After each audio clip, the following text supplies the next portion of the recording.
Okay, this is it. Hi, is this Gaia? Gaia C? I know, no, those both sound cool, but it's Gaia's Eye. Gaia's Eye? Your parents named you Gaia's Eye? No, my parents named me Gabriel. Gaia's Eye is an artist name. Artist name? Yes. Thank you so much for having me. I've never done a Skype interview before. So, naked-faced monkey with the weird name. What special skills and qualifications can you offer us? Well, I rap, I sing, I make comedy videos. Oh, I'm sorry, you must be in the wrong interview. Does this look like an audition for American fucking Idol? This is an interview for how you can help us stop getting slaughtered and exterminated by members of your so-called humanity. You know what? Get the fuck out of here and stop wasting our time. No, give me a second, I can explain this. I'm not patient. I made a lot of videos, tried a lot of different tactics to communicate en masse with my fellow naked-faced monkeys, and so far the results are showing me that the kind that works best, the kind that actually catches people's attention and reaches the most eyes and minds so far, has been the music videos. And? Out of the 7+ million people who I've communicated with through these screens so far, more than 5 million of them has been through the music. And out of the other 2 million, I mean, even if it's a serious topic, I'm always trying to make people laugh because, you know, the world is crazy enough as is, and whether people are laughing with me or at me, I don't really care. I got my ego in check. All that really matters is that they're laughing and then they get the message in the end. Okay, those numbers aren't bad. But just because someone watches one of your videos doesn't mean they're gonna change a damn thing. What makes you think you're making any kind of real life and death difference? Well, aside from the people who write to me to thank me for inspiring them to stop eating animals and go vegan, I mean, you could cruise through the comment section of my most viral video, which is called Vegans Are Weak. Vegans are weak? Aren't vegans the ones who are not eating us? Why would you insult the herbivores, you fucking moron? No, I just called it that to trick people. It's called clickbait. See, I wasn't trying to reach vegans with that video. I was trying to reach people who still eat animals out of fear of, becoming unhealthy and weak if they switch to a plant-based diet. Because there's something called confirmation bias, and it means that... I know what it means, rap boy. Get to the point. So out of the 3 million or so people who saw that one music video, I can't give you an empirical number as to how many went vegan directly because of it, or who have gone vegan since then because of the rabbit hole that it made them jump down, or who went vegan because of the influence of one of the 3 million people who did see it. But you can see for yourself in the comment section on Facebook, where it reached the most people, that there's a lot of girlfriends tagging their boyfriends or friends who are guys or whatever, who I guess must have been making the protein excuse, the actual excuse that you need to eat corpses in order to be healthy and strong, being like, see, I told you, boy, that's not a real excuse. And even if all those guys didn't go vegan on the spot, sometimes it isn't any one specific thing that makes you change your life, but a series of events, pieces of information that you take in from multiple sources that all adds up to you making the decision to stop supporting all forms of animal abuse. But when you have a sonically and visually powerful message reaching a stadium full of people a day, like that video did for weeks after it came out, I mean, how could that not be making a difference? Okay, I get it. What else have you done? Well, I've had 3 videos go viral attacking the clothing industries that murder animals for fashion, focused on the most popular dog fur manufacturer in the world, which is called... Whoa. Did you just say dog fur? I thought dogs were man's best friend. Yeah, no, but that's domesticated dogs. For some reason, people think it's okay to torture wild dogs to death for fashion. I mean, a lot of famous people wear it. It's called Canada Goose. What the fuck is wrong with you people? I know, it's weird. It's like the opposite of other animals. Like with other animals, they're okay to torture and kill the domesticated ones. Like birds when it comes to the geese whose feathers they rip out and call it down. Or ducks and chickens whose carcasses they eat. I thought only vultures eat rotting carcasses. Humans do that? I know, right? But then they think that eating a rotting dead body that they bought in a supermarket makes them somehow like a lion.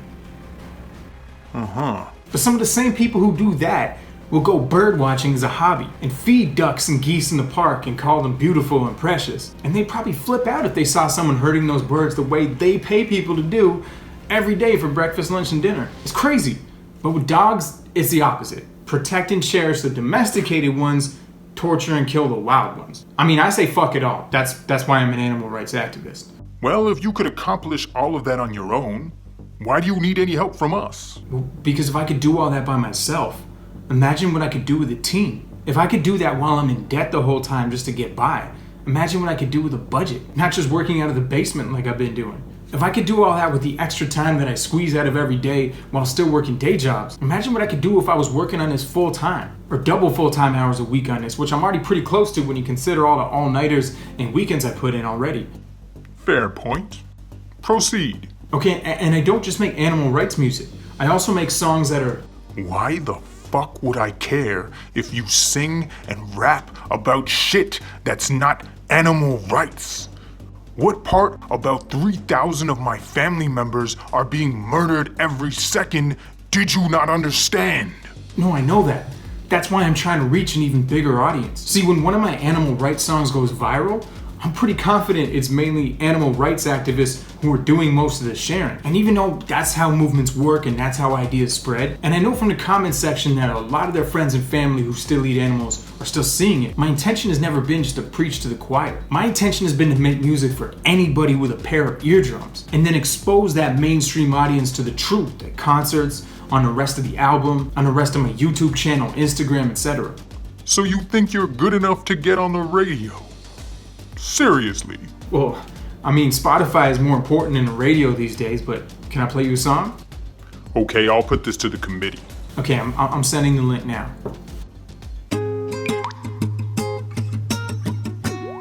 And that's what I gotta do now. And that's what I gotta do now. Ride with me, come spend good time with me. Right away, I found a hideaway. So lay back, just ride away. To a higher plane. Okay, well, we don't have our own record label yet, but we'll put the word out. See if anybody knows Moby or will.i.am. Maybe they can connect you. Yeah, I should probably ask my listeners if anybody knows anybody in the music industry to please call me on my cell phone, DM me on Instagram or something like that. So if we gave you a job here, other than singing and rapping and making jokes, what other kind of concrete initiatives could you bring to the animal rights revolution? Well, I'm really glad you asked me that. See, I'm not just trying to make people bounce and bop their heads and get crucial information in there and get some deadly myths and nonsense out of there in the process. I'm a bit of a vegan Machiavelli, to be honest. And I'm plotting and scheming constantly on how to translate reaching millions of people into mobilizing millions of people into action. And then leveraging those millions of people to tip the balance in elections, change governments in multiple countries, and make an outsized difference for the entire planet. Are we talking about board games or real life right now? Real life. See, think about it. There's already millions of vegans in every country, but that's still only a few percentage points of the total population of any country.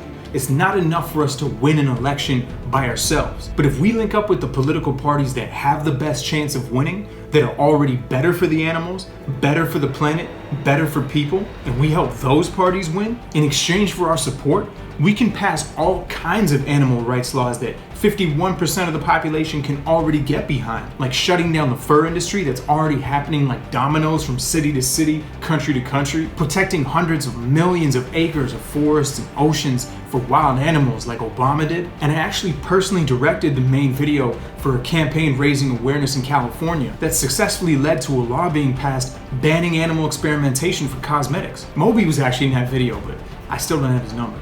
Interesting. And what makes you so passionate about all of this? It's more like a who, sir. A who? Here, I'm sending you a picture. That's my son. Oh, what a cutie pie.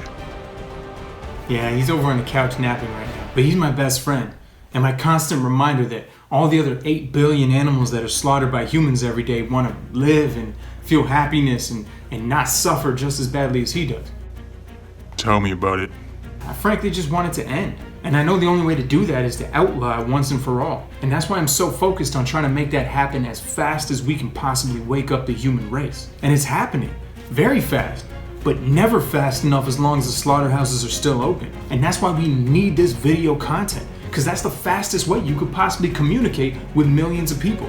It's literally light speed, and we've got data to prove that social media is a key driver of the animal rights revolution. Yes, well, my main concern here is that with you, and with vegan video creators in general, most of the people you reach on a daily basis are already vegan. I couldn't agree more. I know that's the case. That's one of the main reasons I'm trying to get a budget to work with. Right now, I'm mainly relying on vegans around the world to reshare the content I make to reach their non-vegan friends and family. But if I had a budget to work with, we could use advertising tools on social media to broadcast specially tailored messages directly to the demographics and interest groups that will relate to them. What do you mean? Well, for example, I just kicked off a celebrity outreach campaign, making very personalized video letters to some of the most compassionate and intelligent celebrities in the world who are already vegan at heart, but who still eat animals. I've already dedicated videos to Neil deGrasse Tyson, Bill Nye the Science Guy, and the most famous conscious rapper in the world, who's named Logic. And the thing is, even if we don't reach the individual celebrity, but we reach their fans, anyone that likes these celebrities is naturally going to relate to the messages we're sending them because they relate to who those celebrities are and what they stand for. And right now I'm relying on my vegan listeners to share that content, and YouTube's algorithm helps a little bit. But if I had a budget to work with, I could broadcast those videos directly to the people who like those celebrities on Facebook and Instagram, which not only means it's reaching the target audience, it increases the odds that the celebrity themselves will eventually see that personalized message. And if someone that famous goes vegan, they can instantly influence millions of people, each of whom eats between 100 to 200 animals a year on average. You see how that adds up now? nah, that's pretty clever. Any last thoughts before we end this interview? Yeah, well, I've actually just kicked off a new series called Smarter Vegan, where I reach out to some of the most effective voices in the movement about how we can improve our activism, get better, faster results in the limited amount of time we have. Cool. And I'm dying to kick off something I've been dreaming about called the Food for Freedom Project, where we do vegan food giveaways in public as a way to get people to come to us instead of running away from us when we show them, the truth, and spark friendly conversations about what's happening to animals in the food industry while people eat delicious, free vegan pizza or burritos. Because everyone loves free food. And I used to organize actions like that when I was in university, and I think it's by far the most effective kind of on the streets vegan outreach I've ever done. Okay, I think we've heard enough. But I have so many more ideas for the future. Campaigns I'm already working on that I didn't have time to tell you about. Yes, well, our time is limited. Let me put this to the committee.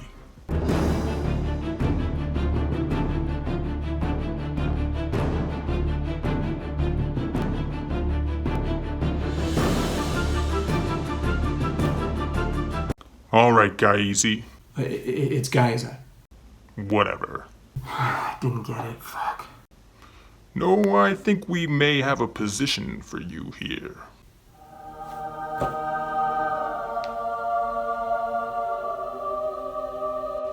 Yeah. Shut up and get to work.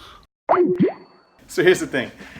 Even if the animals might want to support the work I'm doing, if they knew what I was trying to accomplish for them, other than Lil Bub, Scoops.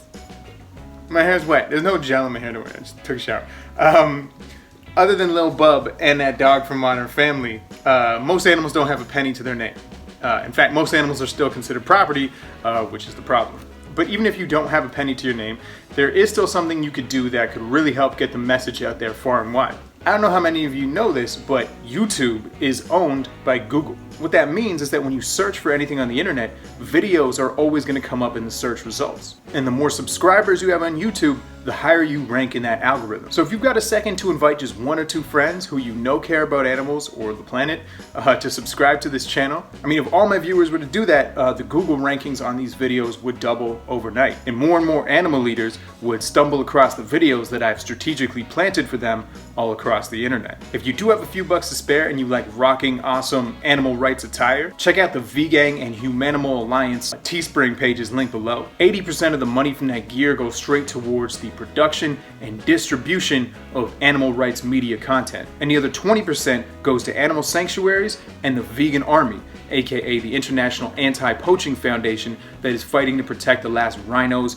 and elephants on Earth from extinction. If you'd like to become a more active part of creating and supporting future content, Check out the rewards you get by joining the community on Patreon, which includes Humanimal Alliance and V-Gang attire, and let me know what other kinds of rewards you'd like to see there. Lastly, if you know of any individuals or granting organizations that you think could help turn these blueprints into a reality, I would massively appreciate if you would send this video to them or put me in touch with them by some other means. Instagram is probably the best way to get in touch with me. I'm so grateful you took the time to hear me out. Let me know in the comments what you'd like to see as far as future content. Remember, sharing this video is completely free. Clickety click. Have a beautiful day or night, whatever it is, and thank you so much for listening. Anything to say, Scoobs?